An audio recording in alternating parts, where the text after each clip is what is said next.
What's up, everybody? Griffin with Superchargers Online. Today, we're going to be talking to you about supercharger bypass valves.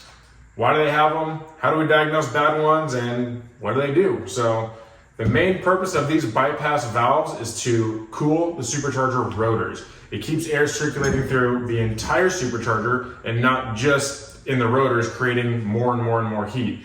If the supercharger can breathe through the intercooler, down in the intake plenum, and then back around, it's a much bigger lung, if you will, to keep everything cool and happy for thousands and thousands and thousands of miles.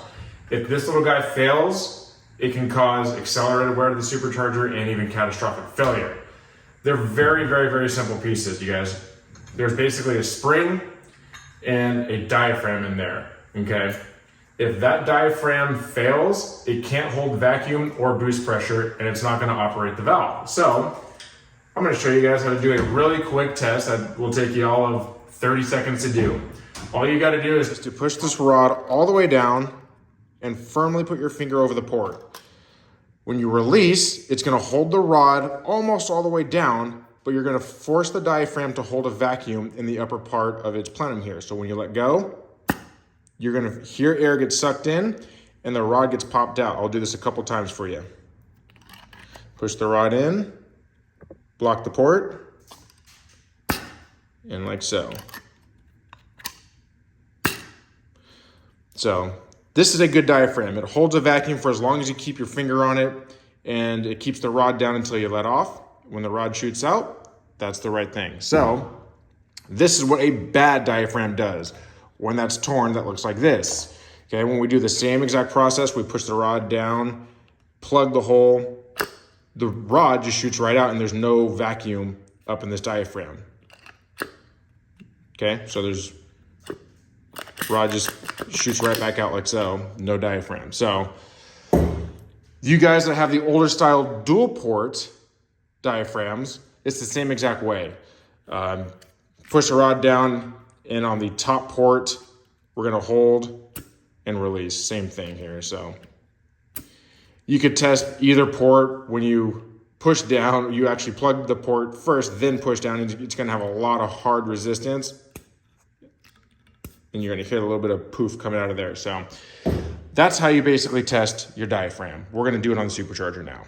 You guys check it. There's one more thing that I wanna add in to the purpose of these bypass valves.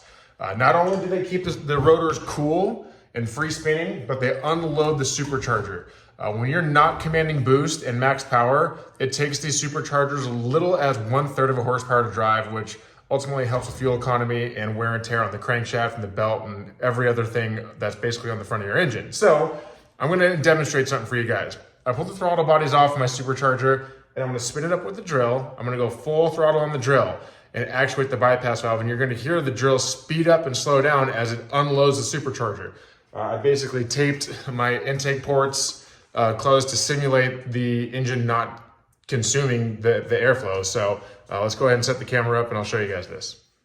All right, so let's get our drill on here, and I really want you guys to listen to the change in the drill RPM as we actuate our bypass valve here. So let's go ahead and spin it up.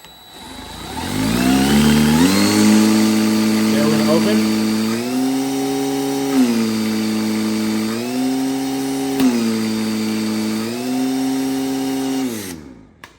So you guys can hear the supercharger speed up as we actuate the bypass valve, and that's because air is now recirculating from underneath the intercooler up through here, through the bypass valve, and back in front of the rotors again. All right, so I have my Magnuson TVS 2650 flipped upside down for you guys, just so we could see this assembly a little bit easier. Here we have our reference line connecting to our diaphragm assembly.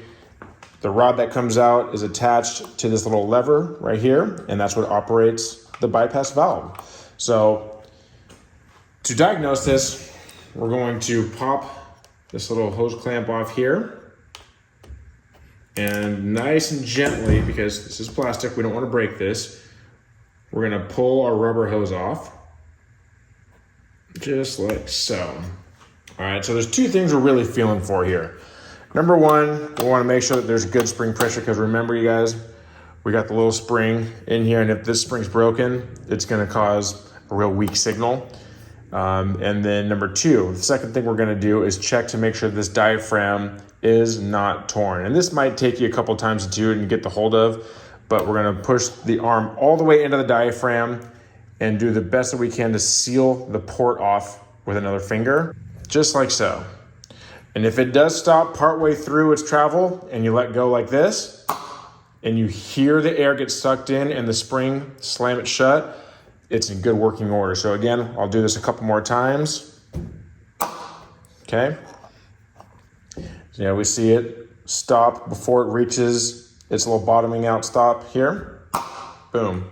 This diaphragm is good and it's operating just fine. So what we gotta do, pop our hose back on, grab our hose clamp, put it back into position. Alrighty guys, there's the lowdown on supercharger bypass valves. If you guys have any questions, never hesitate to give us a call or hit us up online, superchargersonline.com, and we'll see you guys on the next one.